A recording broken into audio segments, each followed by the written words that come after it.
E eu lembro assim, eu não lembro se você começou na UOL mesmo, nesse nicho de games, como que foi?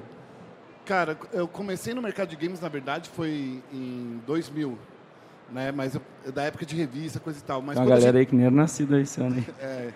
Eu comecei... uma brincadeira, que parece até um storytelling, mas eu comecei a trabalhar no dia 2 de março do ano 2000, que era o dia do meu aniversário. Foi quase que um presente, né? Entrar no mercado de games. Mas eu comecei a cuidar de esportes lá no UOL, foi em 2013, 2014, quando o CBLOL estava começando, né? Sim, Ainda sim. era campeonato brasileiro, não era CBLOL 100%, que CBLOL foi em 2015 que se transformou. E foi quando eu comecei a olhar para esse cenário e me apaixonei, né? Porque é impossível você não entrar no mundo dos esportes, começar a acompanhar no dia a dia e não se apaixonar, né? Mas antes você falou que você chegou a escrever, você trabalhava até em revista mesmo? Aquela época de revista física de games e tal? Exato, eu fazia Detonado e tal? Sério? Eu fazia Ah, então já detonado. deve ter lido uns detonados seu aí. O meu primeiro detonado foi Lament of Innocence Castlevania, Ah, que legal. foi para uma revista chamada Super Dicas PlayStation. Eu não sabia nem por onde começar a fazer um detonado. Imagina, tipo, chega o Fábio Santana, e fala assim, eu preciso que você faça o detonado desse jogo. Daí eu não tinha a menor ideia, que só Nossa. fazia notícia, review, essas coisas. Tem que jogar o jogo pra caramba e ir descobrindo, né? Cara, é assim, jogar o jogo pra caramba, acompanhar, tentar passar a primeira fase depois de 10 horas, por exemplo, sabe? Naquele caso, na época, era PlayStation 2.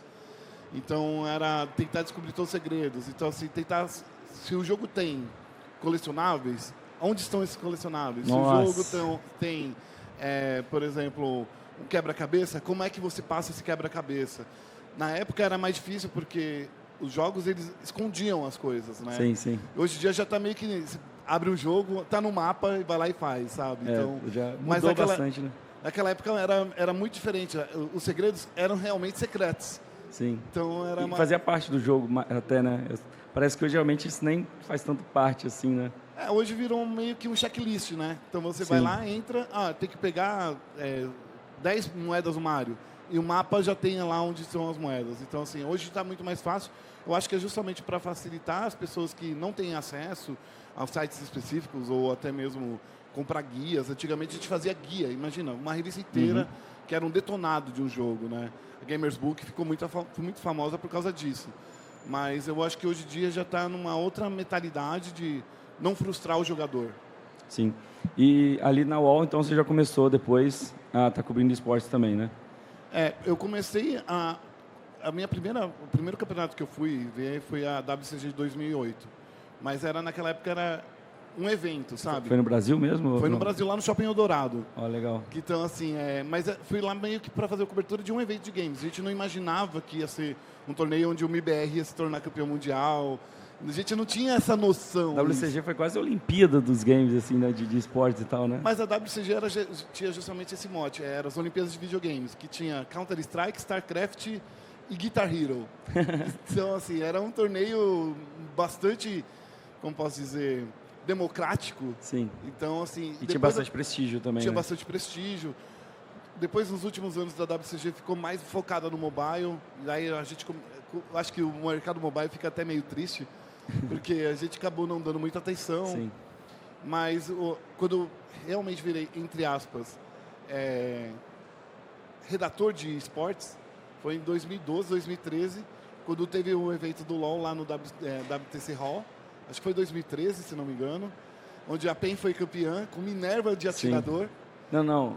A PEN, acho que Minerva... Não, a PEN ficou em vice. Ficou em vice. Não, 2003 a PEN ganhou. Não. Mas o Minerva não estava lá ainda. Qual foi aquele do HTC Hall? Foi... Acho que foi esse mesmo. Foi esse, né? Enfim, eu sei que tinha Minerva, Então, o Butcher era narrador. O Butcher era narrador, né? O Butcher era narrador, a gente tinha um monte de coisa ali surgindo. Tava bem no início, tudo mato, né? Era o WTC Hall tinha espaço para 3 mil pessoas e estava lotado, né? Então... Eu ainda não tinha criado o LoL News ainda nessa época ainda. Eu acho fui criado em 2013 em setembro, então isso daí deve ser antes até. Né? LoL News é também outro evento aí do mundo dos esportes, né? A Stake tá com bônus de 200%, então você consegue um bônus de até 5 mil reais. É só você criar sua conta, usar o cupom mais200 e entrar no link que tá na descrição ou que tá aqui, ó, pra poder te ensinar a você fazer ativação desse bônus. Então, boa sorte, boas apostas e cola lá na Stake.